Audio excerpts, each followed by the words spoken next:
Welcome to Jayam cooking channel. இன்றைக்கி முளைக்கீரை சாம்பார் வைக்கிறதுக்கு பார்க்கலாம்.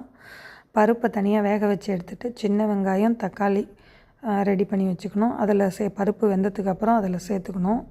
அதுக்கப்புறம் முளைக்கீரையை கட் பண்ணி கழுவி அதுவும் அதில் சேர்த்துடணும்.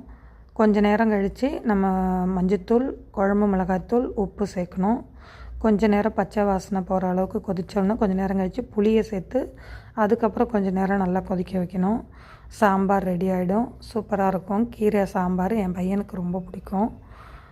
இதை நான் அடிக்கடி கீரை சாம்பார் வைப்பேன். இதை நீங்களும் ட்ரை பண்ணி பாருங்கள், நல்லாயிருக்கும். உடம்புக்கு ரொம்பவும் நல்லது கீரை சேர்த்துக்கிறது. அதனால் கீரை சாம்பார் வச்சு ட்ரை பண்ணி பாருங்கள். அப்புறம் தாளிப்புக்கு எண்ணெய், கடுகு, கொஞ்சம் பெருங்காயத்தூள், காஞ்ச மிளகா, சீரகம் சேர்த்து தாளிக்கணும். தேங்க்யூ. லைக் பண்ணுங்கள், ஷேர் பண்ணுங்கள், சப்ஸ்கிரைப் பண்ணுங்கள்.